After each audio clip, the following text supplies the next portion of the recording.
मैं Anoop BA first semester first year का छात्र अध्यापक हूँ।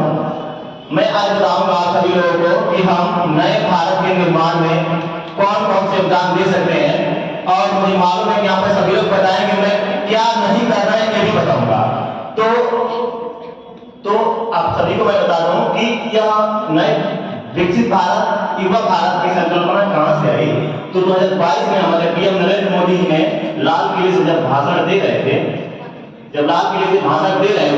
तो वहीं पर उन्होंने 5 जगह किया, एक बताए 5 अग्नि किए, जिसमें से उन्होंने एक विकसित भारत के बारे में बात किया, और पूरा 2047 तक हम भारत को क्या कर देंगे, विकसित कर देंगे। तो आपको मैं बता दूं कि क्या करना है। तो हमें क्या करना है, ये करना है कि हमें सामाजिक, आर्थिक और राजनीतिक रूप से क्या करना है, सशक्त करना है, जिसमें से महिलाओं को हमें सबसे ज्यादा ध्यान देना है। क्योंकि अगर हम देखें ग्रामीण स्तर में तो महिलाओं को बहुत कम ध्यान दिया जाता है शिक्षा पर। अब मैं बताऊंगा आप लोगों को कि हमें क्या नहीं करना है।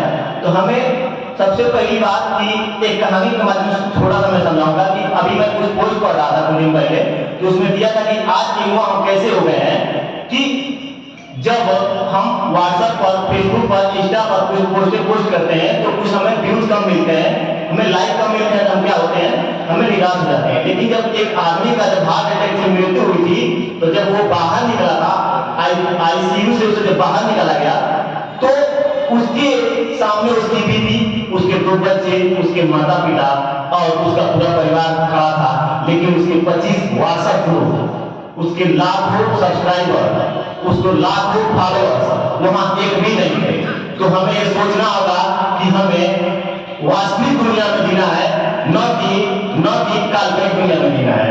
अब मैं बताऊंगा कि हमें संस्कृति को भी लेकर चलना होगा साथ में, सभी सामाजिक, आर्थिक, राजनीतिक महिलाओं को साथ में लेकर चलते हुए हमें 2047 तक विकसित बनाने के लिए भारत को संस्कृति को भी अपनी नहीं छोड़नी चाहिए, उसे भी लेकर चलना चाहिए।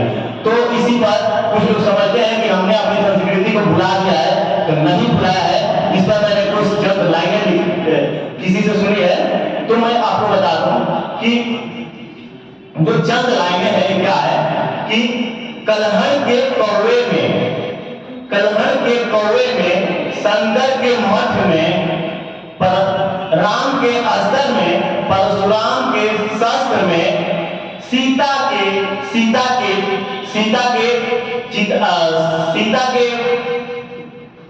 पवित्रता में, पद्मिनी की चिता में,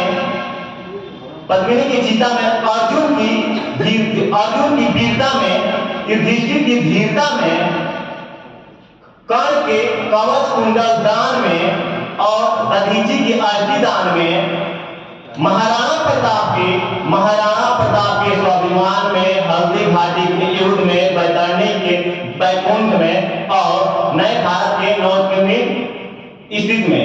ये सब हमें आज भी देखेंगे संस्कृति में क्या साफ दिखाई देता है। तो हमें संस्कृति नहीं भूलनी चाहिए। और इसी के साथ मैं अपने वाणी विराम देता हूं। जय हिंद, जय भारत।